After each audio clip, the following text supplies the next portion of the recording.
কাকরাইলে জাতীয় পার্টির কেন্দ্রীয় কার্যালয়ের সামনে অতিরিক্ত পুলিশ মোতায়েন করা হয়েছে। সেখানে যান চলাচল স্বাভাবিক হয়েছে। তবে এর আগে জাতীয় পার্টি ও গণ অধিকার পরিষদের নেতাকর্মীদের মধ্যে সংঘর্ষ হয়েছে। এতে গণ অধিকার পরিষদের সভাপতি নুরুল হক নূর সহ কয়েকজন আহত হন। ঘটনাস্থলে আছেন আমাদের সহকর্মী আরাফাত সিদ্দিকী। বিস্তারিত জানাতে আমাদের সঙ্গে তিনি সরাসরি যুক্ত হচ্ছেন। আরাফাত, এর আগের সংবাদেও আপনি জানাচ্ছিলেন, এখন কি অবস্থা সেখানে? মাইক্রোবাস সেটি বের হয়ে গেল এবং জানেন যে তিনি অনেকটা অবরুদ্ধ ছিলেন এখানে, সেখান থেকে তাকে বের করে নিয়ে যাওয়া হয়েছে। এই যে ভিড় দেখছেন, এই যে এত মানুষ দেখছেন, সেটি আসলে জাতীয় পার্টির বা অন্য কোনো বিরোধী কোনো পক্ষের কারণ নয়। এখানে যারা রয়েছেন সবাই সাংবাদিক। এই সাংবাদিকরা তখন অপেক্ষা করছিলেন বাইরে, সেনাবাহিনীর কারণে তারা এদিকে আসতে পারছিলেন না।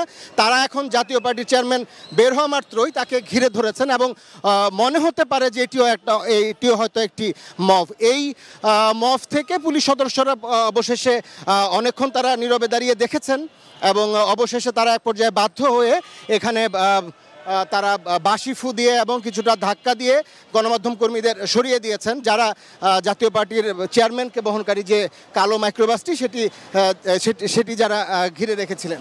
এইখানে আমরা আসার পর একেবারেই নীরব ছিল, যান চলাচল স্বাভাবিক ছিল। মোনালিসা হেভি ফ্লো 15 পিস প্যাকেটের সাথে 8 পিসের একটি প্যাকেট একদম ফ্রি।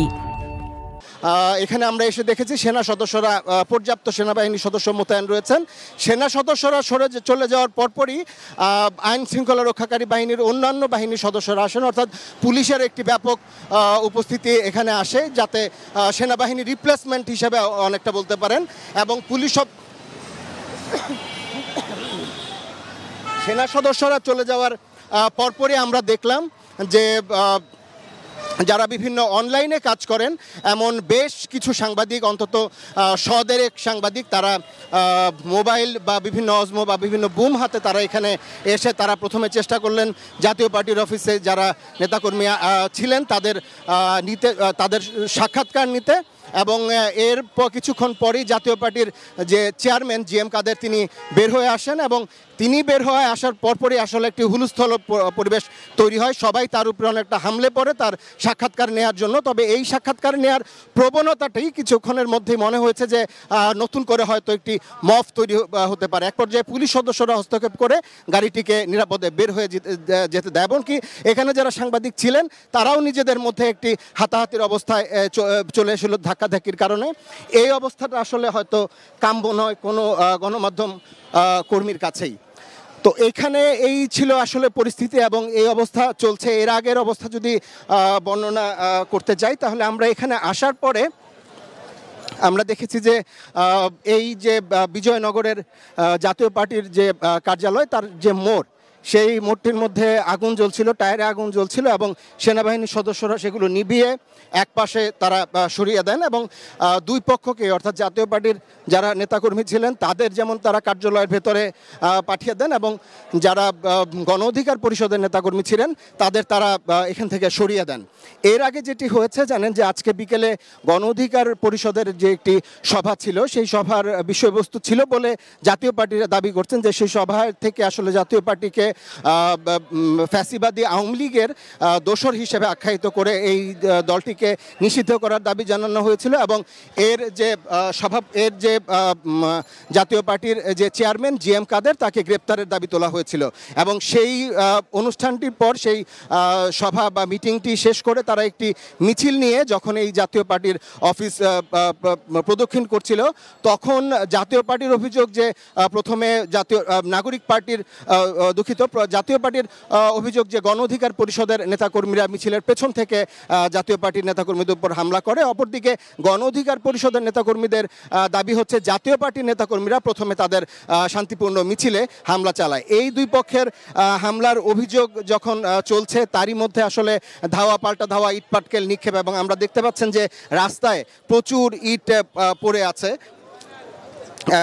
এই ইট দিয়ে ঢেলাঢিলি দুই পক্ষেই আসলে একে অপরকে ধাওয়া দিয়েছে, ধাওয়া পাল্টা ধাওয়া চলছিল। এক পর্যায়ে আইন শৃঙ্খলা রক্ষাকারী বাহিনীর সদস্যরা আসেন এবং সেনা সদস্যরা এসে পরিস্থিতি নিয়ন্ত্রণে আনেন। তাদের পরিস্থিতি নিয়ন্ত্রণে আনার পর আমরা গিয়েছিলাম জাতীয় পার্টির যে মহাসচিব রয়েছেন তার সঙ্গে আমরা কথা বলেছি। তিনি যেটি জানিয়েছেন যে আসলে এটি তাদের একেবারেই অন্যায্য একটি দাবি থেকে তারা এই মিটিংটি করছিল, তারপরও সেই মিটিংয়ে তারা বাধা দেননি। কিন্তু এক পর্যায়ে সেই গণ অধিকার পরিষদের নেতাকর্মীরা এবং তার ধারণা যে গণ অধিকার পরিষদ শুধু নয় এর সঙ্গে আসলে অন্য আরও কারো হয়তো মদত ছিল। তিনি বলছিলেন যে গণ অধিকার পরিষদের নেতাকর্মীদের সঙ্গে তার ব্যক্তিগত সখ্যতা রয়েছে এবং তারা এই একসঙ্গে রাজনীতি করবেন। গণ অধিকার পরিষদও একটি প্রচ্ছন্ন রাজনীতি বিশ্বাসী দল বলে তিনি দাবি করছিলেন এবং তার ধারণা যে আসলে গণ অধিকার পরিষদ অন্য কোনো পার্টির এজেন্ডা বাস্তবায়ন করছে বলে তিনি অভিযোগ করেছেন। একই প্রেক্ষাপটে গণ অধিকার পরিষদ বলছেন যে তারা তাদের মতো করে তারা তাদের গণতান্ত্রিক অধিকার অনুযায়ী তারা তাদের মিটিং করছিলেন এবং তারা সেই মিটিং থেকে তারা একটি শান্তিপূর্ণ মিছিল বের করেন। কিন্তু জাতীয় পার্টি সেই মিছিলে জাতীয় পার্টির নেতাকর্মীরা প্রথমে আক্রমণ চালায়, যার ফলে সংঘাত শুরু হয়। যাই হোক, এখন পরিস্থিতি নিয়ন্ত্রণে, কিছুক্ষণ আগেও নিয়ন্ত্রণে ছিল। অন্তত রাত 9টার সংবাদে যখন আমরা সরাসরি সম্প্রচার করছিলাম তখনও দেখেছেন যে পরিস্থিতি সম্পূর্ণ নিয়ন্ত্রণে ছিল।